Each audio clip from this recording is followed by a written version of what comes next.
আসসালামু আলাইকুম বন্ধুরা, এটা আমাদের ভিয়েনার গ্রাম, আমাদের বাসার পাশেই। এখানে কেউ না আসলে বুঝবেই না যে একটা শহরের ভিতরে এত সুন্দর গ্রাম থাকতে পারে। সব ছোট ছোট ঘর, সুন্দর গ্রামের মাটির রাস্তা। আগে শুধু এই রাস্তাটা ছিল না, এটা তো কাঁচাই ছিল না? হ্যাঁ? তো এটা ছিল কিন্তু এত পাকা ছিল না মনে হয়। কি সুন্দর গ্রামের কাঠের পুল, মানুষের বাড়িতে ঢোকার রাস্তা কাঠের পুল। এটা আমাদের খাল, এটা কানাল। এখান থেকে পানি যায় কিন্তু কম পানি যায়। আমি জানি না দেখা যাচ্ছে কি না। ওই সামনে দূরে কবরস্থানটা দেখা যাচ্ছে, এখানে খ্রিস্টানদের একটা কবরস্থান। আর কবরস্থান ঘেঁষেই মানুষ বসবাস করে। সুন্দর কবরস্থানের ভিতরে ফুল লাগাই রাখছে। খালের কিনার দিয়ে হিজল গাছ, এটা অস্ট্রিয়ান হিজল গাছ। ওই যে দূরে ওরা কুকুর গোসল করাইতেছে পানিতে।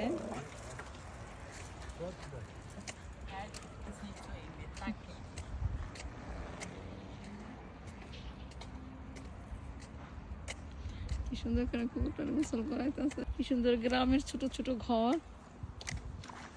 ওই দেখো সবার কুকুর, গ্রামের বাড়ির সবাই কুকুর নিয়ে আসছে খালে গোসল করানোর জন্য। আমার মনে পড়ে সে আমাদের দেশের বাড়ির কথা, গ্রামের বাড়ির কথা। আমাদের খালে যখন পানি আসতো আমরা কত দুষ্টামি করতাম ছোটবেলা। কি সুন্দর ডাঁটা শাক, ওয়াও কি সুন্দর পানি, না? কি সুন্দর পানির মধ্যে মাছ। দেখো কত মাছ, মাশাআল্লাহ। দেখো কত বড় বড় মাছ। এই দেখো রুই মাছ কত বড়, দেখছো? এই দেখো কত বড় বড় মাছ। এদেশের মানুষ কত ভদ্র ধরে না। বাংলাদেশ হলে হাইব্রিড, বাংলাদেশ হলে সাইজ একেবারে হুই রাইপটা সব নিয়ে যেত, সাইডে নিয়ে যেত, কিছুই রাখতো না। এই পাথরগুলোও রাখতো না, পাথর নিয়ে বাড়িতে নিয়ে রেখে দিত।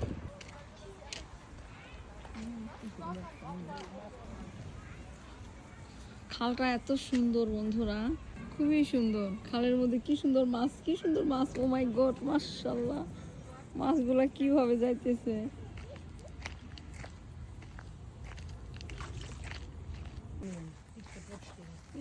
কি সুন্দর মাছ। আমি জানি না ভিডিওতে মাছগুলো দেখা যাচ্ছে কিনা।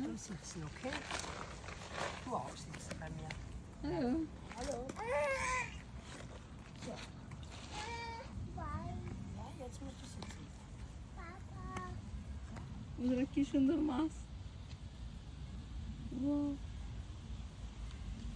Diese Fisch hier leben, oder? Wasser, ganz wenige Wasser. Ja, die kommen da. Ach so. Mashallah, viel Fisch. Hi.